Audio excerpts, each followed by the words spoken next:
সেটা বানালাম ভিডিওটা।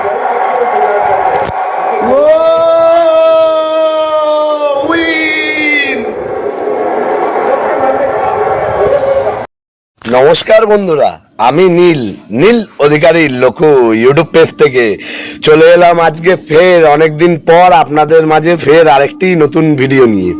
তো বন্ধুরা, সবার প্রথমে আপনাদেরকে জানাই অনেক শুভেচ্ছা এবং অনেক ধন্যবাদ যারা আমার নীল অধিকারী লোকু ইউটিউব পেজের ভিডিওগুলো লাগাতার দেখেন এবং দেখছেন এবং যারা আমায় সাবস্ক্রাইব করেছেন, এবং মানে আরও অনেক ধন্যবাদ জানাই সকল সমস্ত আরসিবিয়ানদের। হ্যাঁ বন্ধুরা, কলকাতায় থাকা যত আরসিবিয়ান আছে তাদেরকেও জানাই অনেক অনেক শুভেচ্ছা, কারণ আপনারা জানেন যে বিগত 18 মরশুম আইপিএল খেলার পরে, হ্যাঁ বন্ধুরা, গতকালকে আরসিবি চ্যাম্পিয়ন হয়েছে। হ্যাঁ বন্ধুরা, গতকালকে আরসিবি চ্যাম্পিয়ন হয়েছে। গতকালকে গুজরাটের নরেন্দ্র মোদী স্টেডিয়ামে খেলা অনুষ্ঠিত হয়েছিল আরসিবি ভার্সেস পাঞ্জাব কিংস, যেইখানে আরসিবি প্রথমে ব্যাট করে 190 রান করে এবং পাঞ্জাব কিংসকে 191 রানের টার্গেট দেয়, এবং সেখানে পাঞ্জাব কিংস মাত্র 6 রানে তারা ম্যাচটা হেরে যায়। হ্যাঁ বন্ধুরা, দুর্দান্ত খেলা, মানে একটা দুর্দান্ত ফাইনাল, যেরকম মানে ফাইনাল হওয়ার বা যেরকম একটা ফাইনাল হয় মানে ট্র্যাডিশনালি সেরকমই ফাইনাল হয়েছে। পাঞ্জাব যে খুব বড় মার্জিনে হেরেছে এমনও না, যে বা পাঞ্জাব যে খেলা থেকে তারা বেরিয়ে গেছিল, মানে শুরু থেকেই খেলা থেকে বেরিয়ে গেছে এরকমও না বন্ধুরা। মানে একটা লড়াকু খেলাই হয়েছে। এবং সব থেকে যেটা ভালো লেগেছে, আপনারা ভিডিও শুরুতে ক্লিপগুলো দেখলেন, বিরাট কোহলি। হ্যাঁ বন্ধুরা, বিরাট কোহলি সাপ মুক্তি অবশেষে 18খানা মরশুম খেলার পরে, 18খানা মরশুম একটা সিঙ্গেল টিম মানে রয়্যাল চ্যালেঞ্জার্স ব্যাঙ্গালোরের হয়ে খেলার পরে অবশেষে ফাইনালে তারা ট্রফি জিতেছে। ট্রফি জিততে সক্ষম হয়েছে। অনেক ধন্যবাদ জানাই গোটা রয়্যাল চ্যালেঞ্জার্স ব্যাঙ্গালোর টিমটাকে, যারা কোচিং স্টাফ এবং পুরো মানে যত মানে রয়্যাল চ্যালেঞ্জার্স ব্যাঙ্গালোরের যে পুরো টিম, ফিজিও থেকে শুরু করে যত যা আছে, কোচ, তারপরে trainer, bowling coach, batting coach, সকলকেই জানাই ধন্যবাদ। এবং তার সাথে অবশ্যই ধন্যবাদ জানাবো সকল আরসিবি সমর্থকদের। বন্ধুরা, আরসিবি চ্যাম্পিয়ন ফাইনালি, যেটা অনেকের কাছে মানে একটা শুনতে হতো কথা যে কোনোদিন আইপিএল জেতে না, জীবনেও জিততে পারে না, বিরাট কোহলি থাকলে জীবনেও হবে না। যদিও কালকেও কিন্তু বিরাট কোহলির খেলাতে আমি কিন্তু খুব একটা খুশি না বন্ধুরা।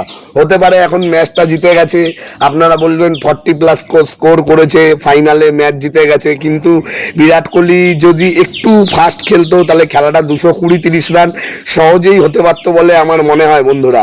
আর এছাড়াও জিতেশ শর্মা, একে আলাদা করে তো কিছু বলার নেই। গত মরশুমে যখন পাঞ্জাবের হয়ে ভালো খেলেছিল তখনই আমি ওকে চিনে গেছি, এবং আইপিএল যখন অকশান হয়েছিল মনে প্রাণে চেয়েছিলাম। আপনারা জানেন, যারা ফেসবুকে আমার সাথে আছেন তারাও মানে এটা দেখেছেন যে যখন জিতেশ শর্মাকে অকশান চলছিল, সকল আরসিবিয়ান কমেন্ট মানে ফেসবুকের আরসিবির পেজের কমেন্ট বক্সে আমরা মানে যারা আরসিবিয়ান আছি বা আরসিবির সমর্থক আছি তারা চেয়েছিলাম জিতেশ শর্মা যাতে আরসিবিতে আসে, এবং সেটাই হয়েছে। আরসিবিতে এসেছে, এসে ক্যাপ্টেনকে দিয়ে চা নিয়েছে, মানে রজত পাটিদারকে দিয়ে চা নিয়েছে, এবং ক্যাপ্টেনকে খোটাও দিয়েছে, তুনে কিয়া উখাড়াবে।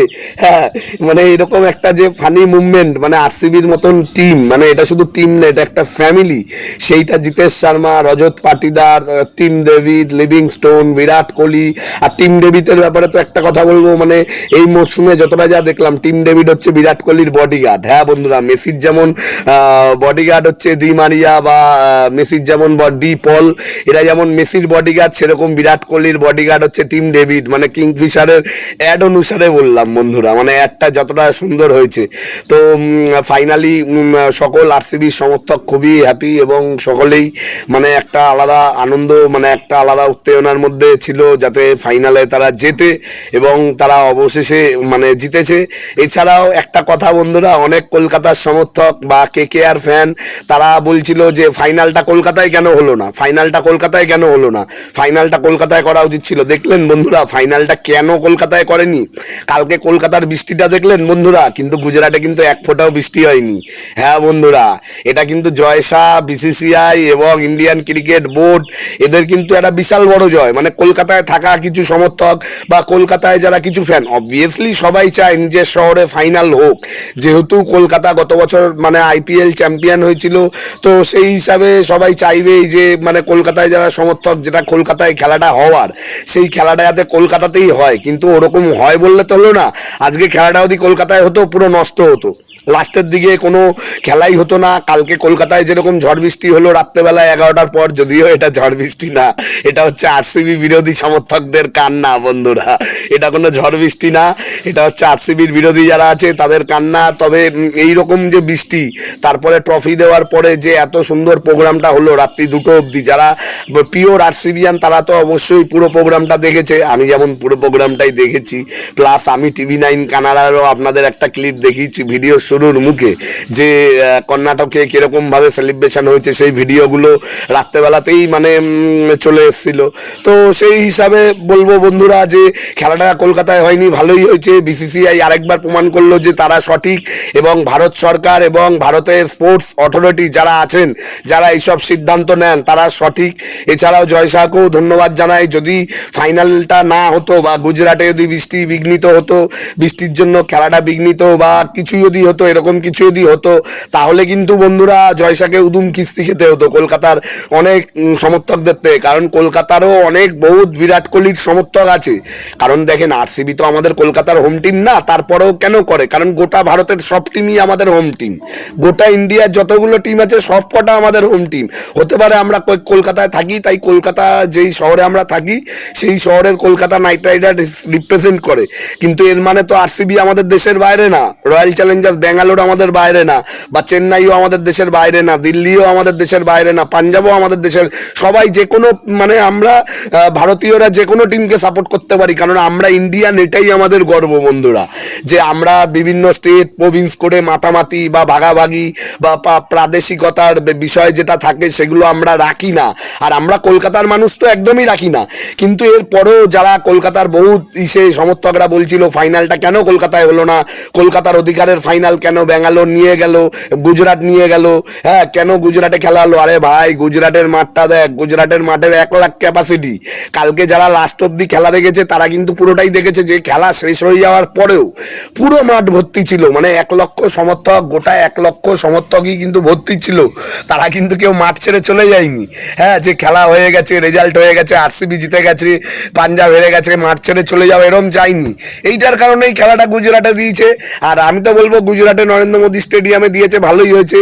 গুজরাটে নরেন্দ্র মোদী স্টেডিয়ামে একটা আমাদের বিশাল দুঃখ ছিল 2023 সালে ইন্ডিয়া ভার্সেস অস্ট্রেলিয়া, সেই ম্যাচটা আমরা ইন্ডিয়ায় সাপোর্ট করেছিলাম কিন্তু হেরে গেছিলাম, সেটা কোনো কথা নয়। সেই হারটা এই জয়ে রূপান্তর হয়ে একটা আলাদা আনন্দ, একটা আলাদা। এবং আপনাদের জানিয়ে রাখলাম কলকাতার যারা আরসিবি সমর্থক আছে তাদেরও নিশ্চয়ই একটা কোনো ডেটে তাদের সেলিব্রেশন হবে। তো এখন আপাতত সেই সেলিব্রেশনটার জন্য আশা থাকবে। অনেক ধন্যবাদ বন্ধুরা। জয় আরসিবি, আরসিবি, আরসিবি। আশা রাখবো আপনারা যারা নীল অধিকারী লোকু ইউটিউব পেজের ভিডিওগুলো দেখেন তাদেরকে জানাই অনেক অনেক ধন্যবাদ। তারা ভিডিওগুলো আরও লাইক করবেন, সাবস্ক্রাইব করবেন, শেয়ার করবেন, তাহলে আপনাদের একটা শেয়ারে আরও ভিডিও বানানোর আরও এনার্জি আসে। আর আপনারা জানেন কিছুদিন পরেই আমার তো এই চ্যানেলটা মেন ফুটবলের জন্য, ইস্টবেঙ্গলের জন্য, আর কিছুদিন পরেই ফের ইস্টবেঙ্গলের ডুরান্ড কাপ মরশুম শুরু হবে। তো বন্ধুরা সেই নিয়েও ভিডিও অবশ্যই আসবে। আপাতত আরসিবি নিয়ে আনন্দ চলুক। জয় আরসিবি।